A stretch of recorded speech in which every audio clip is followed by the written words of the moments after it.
You're listening to an archived Cabral Concept podcast.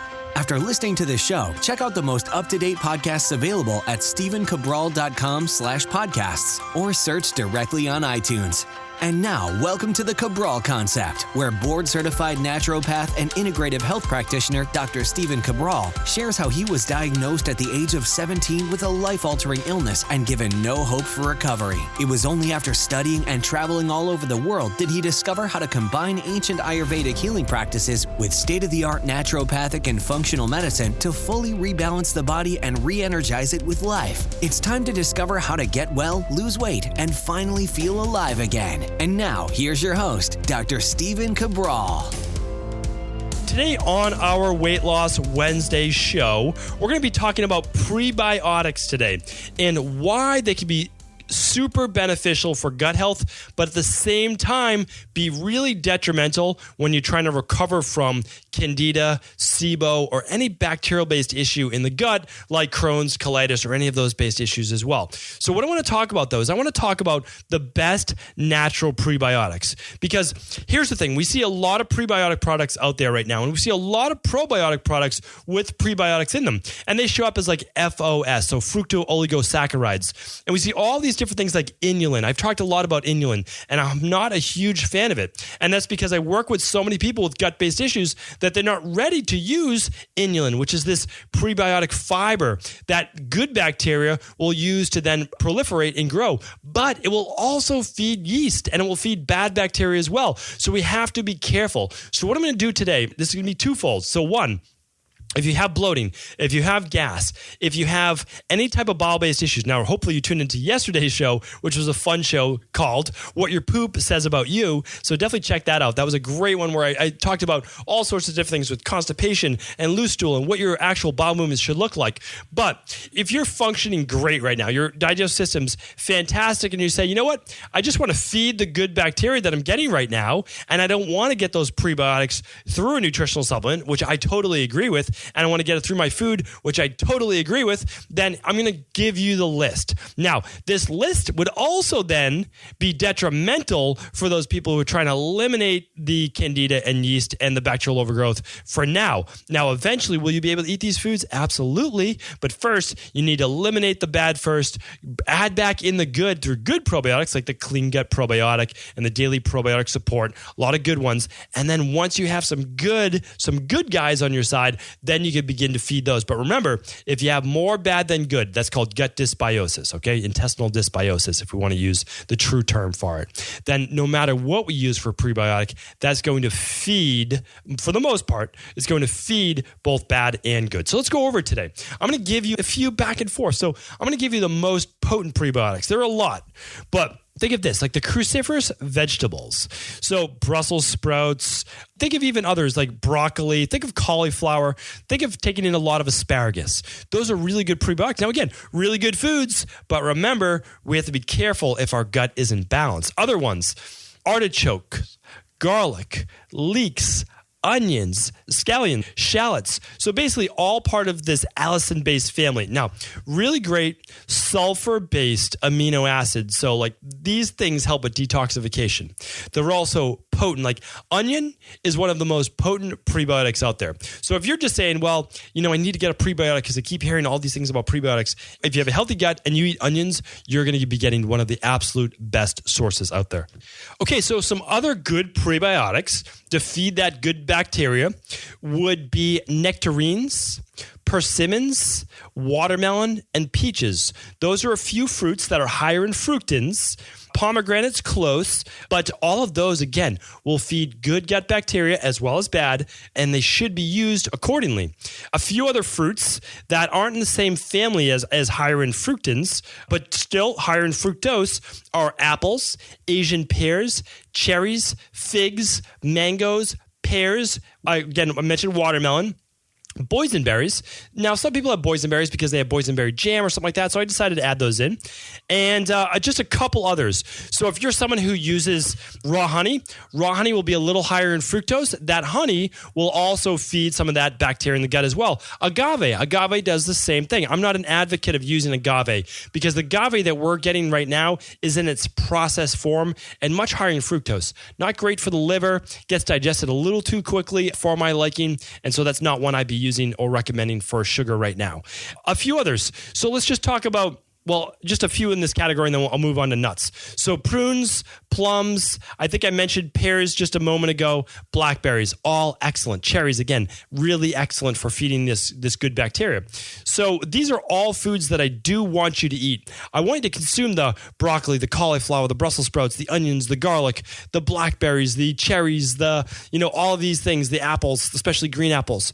But I just want to make sure, again, we're making sure the gut's balanced, and then we add those foods back in. So great. That's why when people are in FODMAP or other type nutrition plans, and again, the names that I'm reading off right now, the foods I'm reading off right now, 18 months of research on my end. Every single research article ever printed, I looked through on all of these foods that feed gut bacteria. Every single one during the beginning of 2016 and before. So every book, every article, because what I wanted to do was create the very best candida, bacterial, SIBO, Crohn's, colitis protocol ever created. And that's because I didn't have it for myself when I needed to clear up my SIBO, when I needed to clear up my candida before. And so what I wanted to make sure was that anybody that I was working with specifically, they would have the very best. So they only had to do it once and they never had to do it again, because I know how many people struggle with that. And in the future, I'll be doing even more work and doing more teaching about that as well. So let's talk about a few others. Cashews and pistachios. So not a lot of people know that, but those two nuts in particular are higher in fructans. So believe it or not, they're higher in fructans, and they will feed that gut bacteria. Almonds and hazelnuts are up there, but nowhere near pistachios and cashews. Okay, let's talk about a few grains. So grains, just wheat in general. So any type of wheat-based product that includes bread, that includes pasta, any one of those things will feed gut bacteria. Barley is also included with that, although a wheat-based product, a little bit more of an ancient-based grain. The other gluten-free grains are not included in that category. All right, a few others would be like chicory root. A lot of people do chicory root-based coffees as a coffee substitute. That could make you very bloated, again, if you have too much bad bacteria. Now, the last part, I'm not going to talk about dairy-based products today. Okay, so let's talk about beans, let's talk about lentils, let's talk about chickpeas. So especially in their dried form, with that hard outer shape, meaning like they haven't been sprouted, they haven't been soaked, they haven't been fully rinsed, they haven't gone through all those processes, they're going to be much higher in fructans, and they're going to feed the gut bacteria to a much higher degree. Which is why when a lot of people eat beans, they get gas. They get a lot of that fermentation base going on. Now, they would get less gas if they did refried beans. You can just process them. You don't need to fry them to make them healthier. You could do sprouted. You could do soaked. You could soak them multiple times. You can do split mung beans, which are a great one. You can do a lot of different things. But those will all feed gut bacteria. So how can I sum this all up? All the fruits, the vegetables, more of the onions, the garlic, that family right there.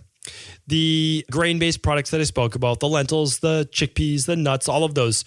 All of these things can be absolutely fantastic. They really can. But you always have to ask for who. That's the problem we have right now online, is that anyone can put up an article, anyone can do a podcast, anyone can do anything, a video on YouTube. And the problem is they're just spouting it off as it's for everyone to do.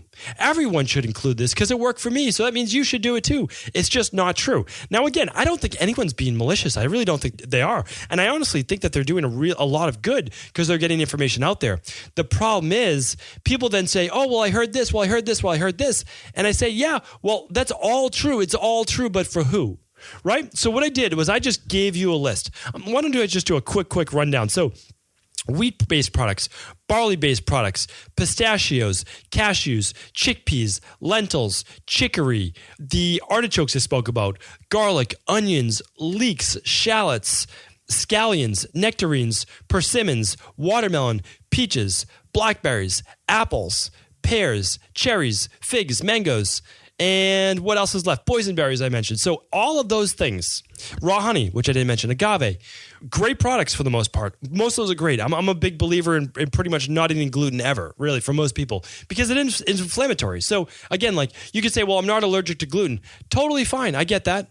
I understand you're not allergic to gluten, but it's an inflammatory food. So you're eating an inflammatory food, so it's still not healthy for you. And for the most part, it's processed. Like, are you eating spelt berries? Like, is that, because that's a different story. It's a little bit different, right? If you're eating like sprouted spelt berries, but not many people are. So what I'm saying is, for the most part, though, most of these foods are very healthy. You want to include them in your diet. You really do. You don't want to stay away from them. However, if you have bloating, if you have gas, if you have IBS, if you have Crohn's, if you have colitis, if you have SIBO, if you have candida, if you have any of these things, bloating, gas, again, you might not want to do these right now. And the reason is that you're feeding the yeast, the bad bacteria, the Clostridium difficile, all of these things that shouldn't be in there. You're allowing them to proliferate as well. So what I recommend is doing something like our candida-based protocol, or whoever's you trust. Totally fine. Whoever you feel is the best source, then do that. That's what you should always do. You do what's best for you. Okay, but here's the thing. You need to get your gut, which is the most important part of your body, back in balance. It is 70 to 80% of your immune system, right? We know that. It is your second brain. You need to rebalance that bacteria. So what I recommend is removing the bad bacteria, the yeast, all of those things by doing something like our Candida and Bacterial Overgrowth Protocol. We'll link it up in the show notes. You just have to go to StephenCabral.com/432. We'll just link it up. You can see if it's right for you. If you have that, you're going to want to eliminate it. You really are. And we'll give you the foods to eat that are the safe foods. We'll eliminate the negative foods. We'll then, over the course of 8 to 12 weeks, start to reintroduce all of those good foods that used to cause you the bloating, that used to cause you the gas. And again, even the foods that aren't healthy for you, you can still do once a week as a cheat meal. That's not an issue. So what we do is we then get the body back in balance. Once it's back in balance, well, then you can feed it all you want. And that's a good thing. You can eat the onions. You can eat the garlic. I mean, again, I never used to be able to eat garlic. You could smell garlic in my breath and on my body for days if I ever ate it, because I couldn't process it properly. I have sulfur-based, genetic-based issues. I couldn't process it because of all the methylation, but also the gut-based issues I was having. So again, I fixed that, and now I can eat garlic again. It's all a process. You just have to go through the process. You learn the process. You go through it. You're healthier. You only have to do it once. Never slide back, and you're good to go. So anyway, that's my hope for you. If you want to test, if you ever say, I really don't know if I have candida. I don't know if I have bacterial overgrowth. I don't know what the issue is, then you run an organic acids test. It's the simplest test you can do for gut health. It's the best test you can do for gut health. Again, like I said yesterday, if you suspect a parasite, that's when you run the stool test. You never run a stool test. It's a waste of money for candida. It is. It's too hard to detect. I have no stake in any of these labs. I could choose any lab I wanted to, any lab I want. But the truth is this. I've used all the stool labs. I've used all these. Candida is typically dead by the time it gets to the lab. It's hard to detect, but easy to detect when you're not looking for the candida itself, but the waste metabolites. That's the whole thing about the organic acid test. It never looks for the thing. It looks for the thing's waste. So again, I don't like to use the analogy, but I don't know of another analogy. So if you're a hunter and you go into the woods and you see deer droppings, deer poop, you know there are deer nearby, right? That's a dead giveaway because only a deer has those type of droppings. It's the same thing. Yeast gives off specific metabolites, specific waste. An organic acid test looks for those. And it looks at your detoxification, your vitamin levels. It does 100 different things, but it looks at that specifically, and that's why I like it. But again, if you're deciding between, I can only afford one or the other, the Candida protocol or the lab test, well, then you complete the Candida protocol because that's what you need, and there's no real side effects. You're going to get your gut healthy, and then you're going to get rebalanced from the beginning. So again, it's just a fantastic thing. But today's show was really about teaching. That's what it's all about. Hopefully you're understanding that the Cabral concept is honestly, it's trying to be as unbiased as possible and looking at the best of conventional medicine, the best of functional medicine, the best of naturopathic medicine, the best of Ayurvedic medicine, traditional Chinese medicine, like you name the type of medicine, that's what we're trying to bring in. We're trying to encompass everything. The best of yoga, the best of personal training, the best of, spinning, the best of whatever. What we do is we just encompass all of them because there doesn't have to be one best. There never has to be one best. But what I was talking about today was bioindividuality. What we want to do is get ourselves as healthy as possible and as balanced as possible.